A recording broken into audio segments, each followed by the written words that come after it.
Starting in tabletop position, adjust your knees so that they're almost as wide as your mat. Sit back towards your heels and reach forward with both arms. Allow your neck to relax so that you're looking towards your mat.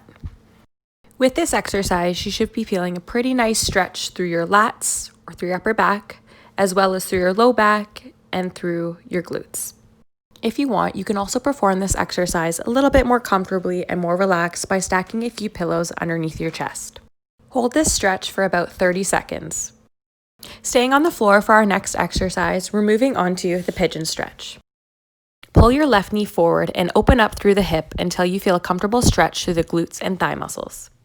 Allow your hips to sink down closer towards the floor for a deeper stretch. You'll want to keep both shoulders and both hips facing forwards throughout this movement.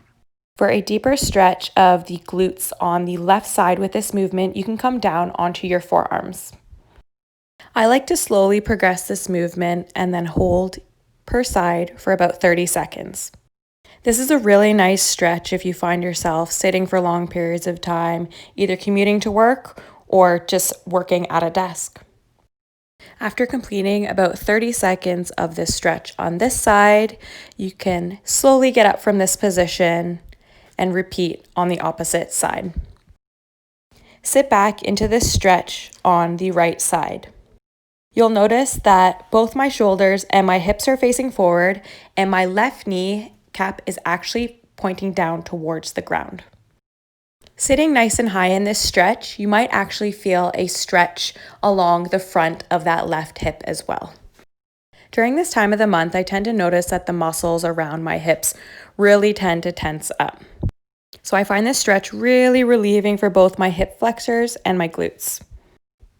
If you can, try to get the angle of your shin close to parallel with the front of your mat. It is perfectly normal to have differences between side to side, whether that's muscle tension or decrease in flexibility or improved flexibility from one side to the other. Once you've completed 30 seconds of this exercise, we're going to flip onto our back. Lie flat on your back with both legs extended and then use your arms to pull your left knee as close as you can towards your chest. You're going to want to hold this exercise for 30 seconds per side as well. You should feel this stretch along your glutes and through the back side of your thighs. It should be a relieving stretch and not induce any pain. If you notice any sharp shooting pain or pinching through your hip or through your groin, you should consult your healthcare professional. The left leg is my dominant leg. It's the leg I use when I kick a soccer ball, so I notice that I have a lot more flexibility on this side compared to my right side. After holding for 30 seconds on this side, you're going to want to repeat on the right side. If you do notice that there are flexibility differences from side to side, that is perfectly normal. That objective finding might actually give you some insight onto which muscles that you may need to strengthen or stretch a little bit more. If you're having a difficult time pulling your knee to your chest with your arms, you can actually wrap a towel around your shin or even use a belt just to make things a little bit easier on yourself. Once you've completed 30 seconds of this stretch on both sides, you're going to pull both knees to your chest at the same time for a double knee to chest stretch. While doing both the single knee to chest and the double knee to chest stretch, ensure that you allow your head to relax on your mat. You're going to hold this double knee to chest stretch for at least 30 seconds as well. For our next stretch, you're extending your left leg long and keeping your right knee bent as you tilt your right hip towards the left side. During the stretch, you want to keep both hands and both arms planted firmly on the ground. During this stretch, you'll feel a great stretch along your right glutes and even through your lower back on that side. You'll want to hold this stretch for about 30 seconds per side as well. Remember to breathe, and then once you're done, 30 seconds on your right side, you're going to flip over and repeat for your left side. You'll notice that while I'm doing this stretch, I'm trying to anchor my upper back and torso to my mat.